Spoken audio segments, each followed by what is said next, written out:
Estado nace de la violencia, nace de la conquista, nace de la superestratificación, que es un concepto que introduce un gran social próximo en nuestra escuela que se llama Alexander Rustow, un libro que se llama Freedom and Domination. El Estado nace de un grupo, normalmente una banda de vándalos, una banda de vikingos, una banda de hunos, una banda de, normalmente de pastores.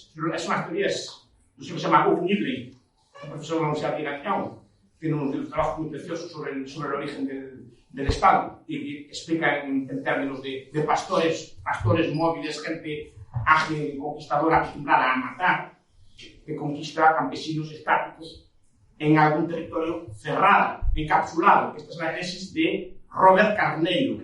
Esos pastores cierran algún valle, cierran algún territorio, es que no puede escapar la gente, lo cierran y dominan aquellas poblaciones que hay y se superestratifican, esto es, se colocan por encima de los que hay. El jefe de la banda le llaman rey, a los bandidos le llaman aristócratas y los restos pagan tributo a ellos. Es en el sentido lo mismo que una banda de matadores escolares que le quitan el bocadillo a los pequeños. Son maldutos y le cobran peaje a los pequeños. Esto es una gran escala en la tesis de la cuidado. Eso lo aplica bien. El Estado nace de la violencia. Nace con un proceso que más o menos explica Oppenheimer, que es uno de los defensores de esto. Más o menos dices, llega la tribu de bandidos. Se lo voy a explicar simplemente. Llegan los bandidos, al principio llegaban, saqueaban, robaron y tal, y quemaban, marcharon. Pero alguno, un momento coincidiendo, repito, con algún valle cerrado, dice, ¿qué? Vamos a quedar aquí. Aquella gente me matar, vamos a hacer que trabajen para nosotros. Miramos, somos adultos, somos vikingos, que no estamos armados, que somos campesinos, que no tienen nuestra habilidad para las armas, que es un pueblo guerrero, que es una gente pacífica, mandamos a ellos. A partir de ahora, o bien los esclavizamos, trabajan para nosotros, la esclavitud tiene costos, hay que poner guardia, o bien les cobramos tributo. Como hacen los matadores en las escuelas, que le cobran un porcentaje a los niños que pasan por allí por no pegarlos, esto es, por protegerlos del propio Estado. Ese terreno se vaya como el ganado. Se vaya para que el ganado no pueda escapar. Y sobre todo, para que no vengan otros lobos a quitar nuestro ganado. Porque hay otros lobos vecinos, otros predadores vecinos que también quieren nuestro ganado para cobrarles tributo. Ponemos una frontera y defendemos ese territorio de los predadores que vienen de fuera. Digamos, pacificado el ganado, se trata de que el ganado no se pelee. Sí, imagínate, si ve un gallinero, ¿cuántas gallinas se pierden? Bueno, aquí hay gallinas. Pues, el pastor, quieto. Se paran los que se peleen y poner reglas para que no se maten unos a los otros, pues no pierde el pastor. Pierde ganar. Y después, lo que dice Oppenheimer es que la clase aristocrática, digo, y la clase otra se mezcla. Con el paso del tiempo se mezcla. Entonces se crean ideologías nuevas de dominio. Se crean ideologías como, por ejemplo, la idea de nación. Y sobre esa nación se funda el poder. Se fundan ideologías de corte democrático. O se fundan ideologías de nuevo cuño. Todas ellas creadas a través de una práctica de legitimación. Es decir, el poder por la fuerza es muy difícil de sostener. Es decir, si ahora yo llegara aquí y dijera que mando yo y todos sacan a mí, probablemente habría una revuelta. Pues si me pusiera aquí a 4 horas salida a cobrar a ustedes el 50% de lo que tienen en sus bolsillos, pues me darían una paliza, probablemente, o se rebelarían. Con razón. Pero si yo antes hice un trabajo de decir que yo fui tocado por Dios y que yo debo mandar por Dios, o mando por el pueblo, una cosa así por el estilo, entonces ya se me cambiaría la cosa, estaría legitimado a cobrar listas. La teoría del Estado que estoy defendiendo es la teoría del Estado básicamente que tiene Rothbard, que tiene los autolibertarios. Rothbard, a pesar de ser austriaco en economía, en política, es una ruptura radical con respecto a los más austriacos, porque introduce la teoría anarquista en la escuela austriaca. Y la teoría del Estado de Rothbard es una teoría anarquista. Ustedes vean a Kropotkin, quedan asombrados, no cuando habla de economía, cuando habla de política, quedan asombrados porque es calcado al discurso de los modelos autolibertarios, cuando hablan del Estado. Ustedes ven, por ejemplo, a un anarquista francés como Gaston Leval, un libro que se llama El Estado, y es clavado, decimos, a nosotros, análisis del Estado que hay. Charles Tilly. Son autores totalmente mainstream, si alguien lo conoce. Tiene un libro que se llama Capital por encima de los europeos. Un autor, murió el año pasado, pero es un autor típico, estuvo en todas las escuelas de ciencia política, todos sus trabajos sobre revoluciones, compara literalmente esos estados con mafias. Una mafia que se hace más grande y que, por tanto, es capaz de, en esencia, una mafia que se hace con un territorio que después se legitima a través de escuelas, una mafia con escuelas. El poder político es una cosa amplia que se puede dar con muchas configuraciones y otra cosa es el Estado.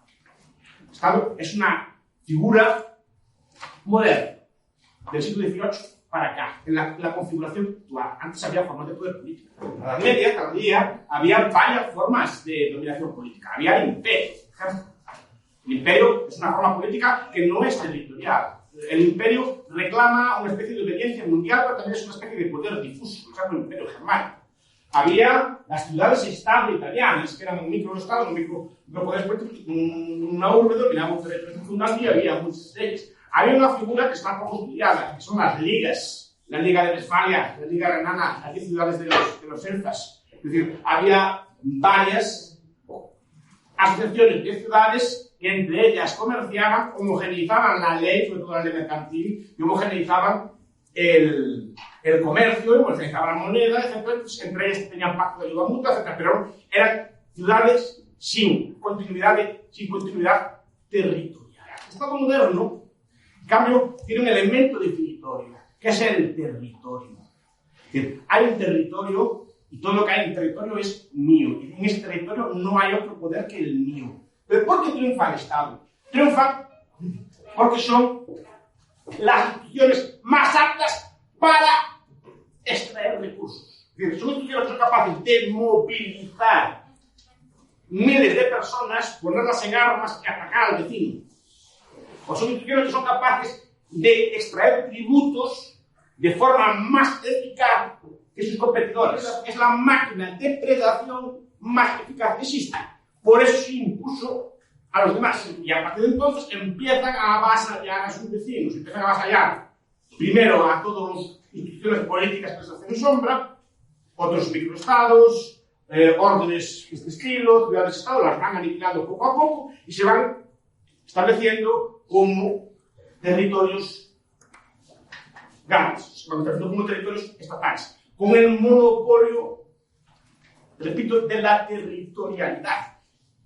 Eso se hace a través de, primero, de la educación, después, como explica muy bien Benedict Anderson, a través del estudio de la geografía en las escuelas. Es muy interesante. Benedict Anderson tiene un libro que se llama Comunidades Imaginadas, eso ya no conocen.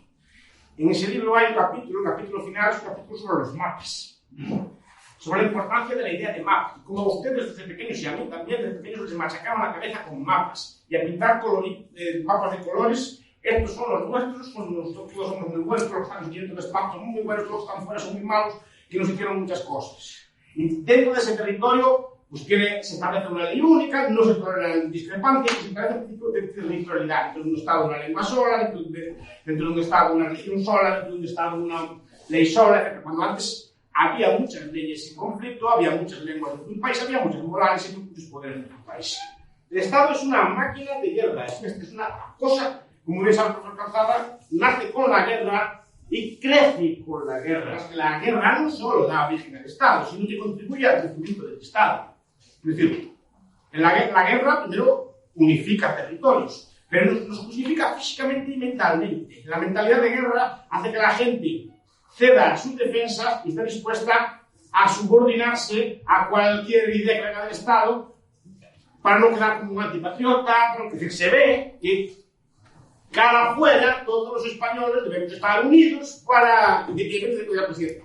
Porque hay una guerra contra el cambio climático, porque hay una guerra contra otro país, porque hay una guerra contra la pobreza, una guerra contra la droga. Los estados, cuando quieren hacer algo, quieren subordinar a la población, usan metáforas bélicas. La guerra subordina a las personas a la maquinaria estatal, la guerra centraliza, la guerra burocratiza, la guerra crea logísticas militares que ayudan al dominio. La guerra hace que las personas acepten cualquier tributo que les pongan delante. Hombre, estos autores historiadores lo que dicen es que el Estado nace de la guerra porque las nuevas armas, que costaban mucho dinero, requerían de grandes tributos para financiar cañones, pero a su vez permitían destruir a todos los poderes intermedios. Es decir, las armas nuevas, la pólvora, el cañón, al ser caros, son aquellos que eran capaces de extraer tributos Podían tenerlas, pero al tener esas armas